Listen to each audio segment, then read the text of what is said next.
Hello guys, what is up and welcome back to my channel. In this video we're going to get into the science of intermittent fasting and some of the amazing health benefits it has both on weight loss and anti-aging, and why I recommend this to people who have ADHD. I'm also going to talk about some of the risk factors. So this video is very important for you to watch, so make sure you stay tuned for this entire video.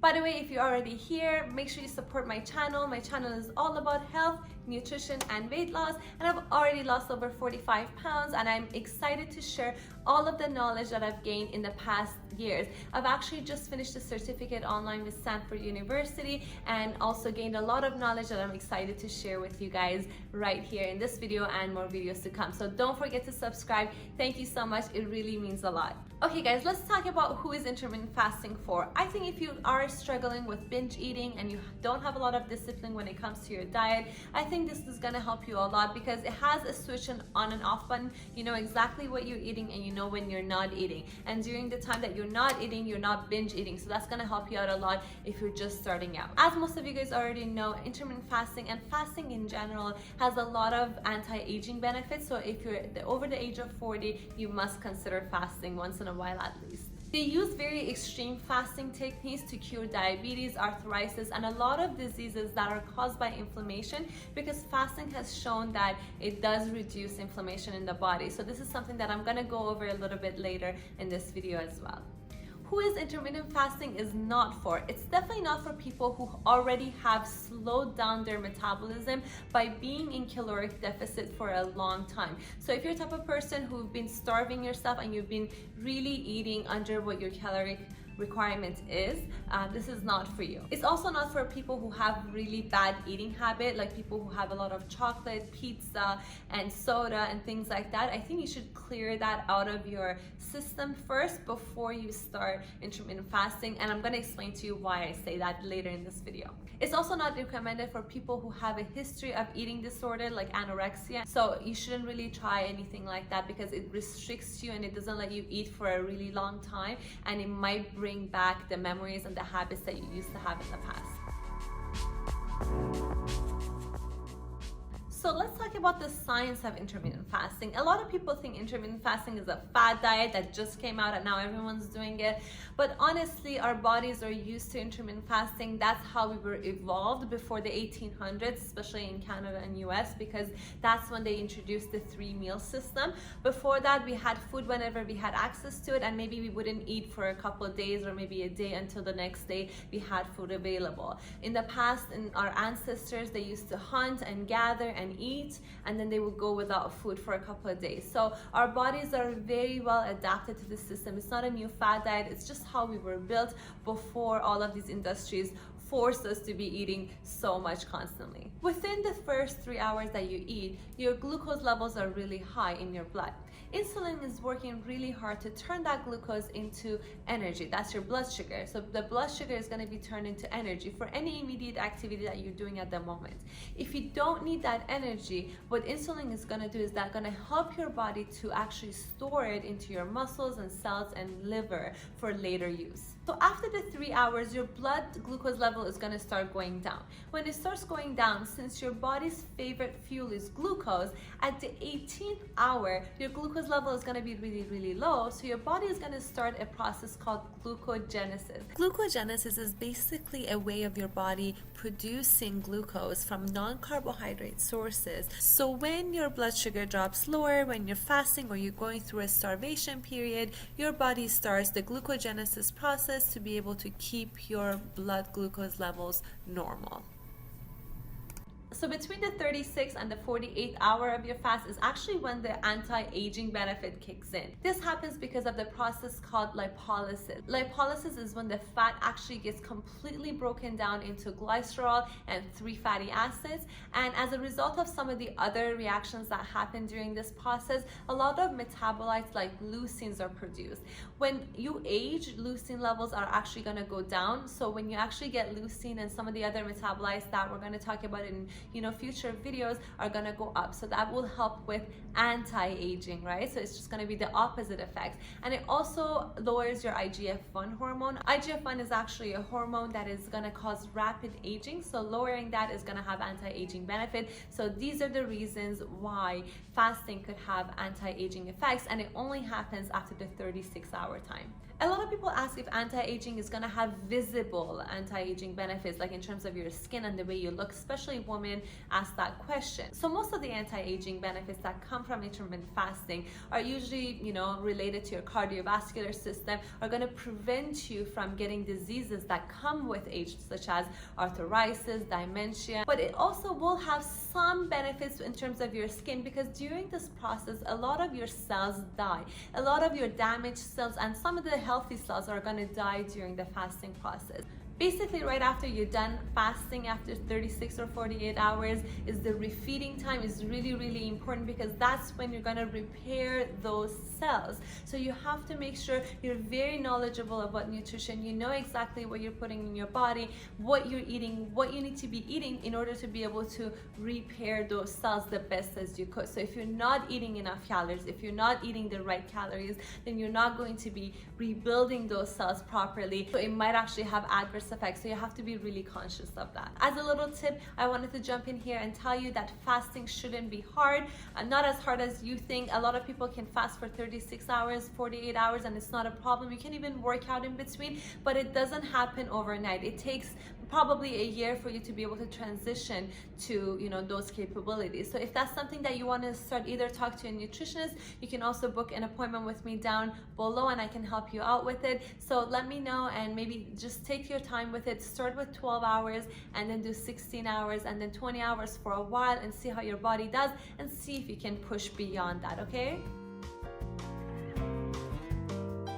let's talk about why I recommend intermittent fasting for people with ADHD, and why I personally like it as well, is because we struggle a lot with binge eating, and we don't realize that it adds up throughout the day. If I'm having a little bit of a small dark chocolate and a little bit extra nuts and maybe a spoon of yogurt extra, I'm just gonna go over the calorie that I intended to eat throughout that day. So if you're doing intermittent fasting, you're eating for a period of time and you're gonna skip all of that binging throughout the day. So if that's something you're struggling with, you should really look into intermittent fasting. I'm making another video on how to start it and what to eat and what's gonna break your fast and things like that. So if you're interested, please make sure you subscribe and watch this video where I talk about why I think we struggle with dieting so much and what's the science behind it. So that's also an interesting video to watch. If you're kind of like me and you're really worried about getting too hungry when you're fasting, first of all, you have to start from the 12-hour fast. Anybody can do a 12-hour fast.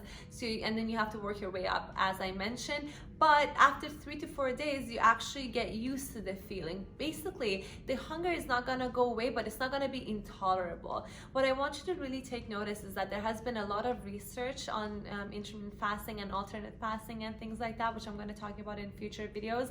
But they actually found out that people who did alternate fasting, which means that they fasted for a day and then they didn't fast for they ate regularly the day after, and then they fasted for the next day. So people who followed that, they didn't really overeat a lot. And then they measured their ghrelin hormone, which is their hunger hormone, and they noticed that it actually had dropped. So you will get less hungry. And there's another hormone called leptin, which is the satiety hormone. Basically, it makes you feel full, and that actually increased. So you will feel full for when you're fasting. This is basically your body's mechanism to help you cope with, for the time that you're fasting. Because before, as I talked about in the past, we didn't have access to so much food. People went and hunted and they gathered and they ate once and they didn't eat for a couple of days. So your body is completely fine. You're gonna be completely fine.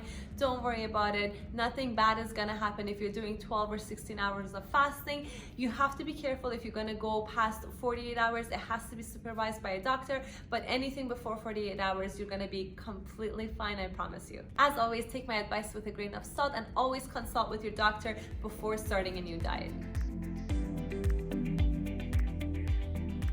So what are some of the things that we should be aware of when we're doing intermittent fasting? Intermittent fasting is not something I recommend for a long term. I recommend between 12 weeks to 4 months. So one of the reasons that I don't recommend intermittent fasting for longer periods of time is because it really messes up with your metabolism, especially if you're younger. Let's say you're young and you're doing intermittent fasting. Your eating windows are really small, about 4 to 6 hours. During this 4 to 6 hours, let's be honest, if you're not following a plan and you're just doing it, by heart, you're not going to get a lot of calories during these hours, especially when you get used to it. You're going to actually restrict your calories and your body is not going to be healthy and you're not going to get the right nutrition that your body needs. Aside from that, your body is going to get used to that low calorie intake.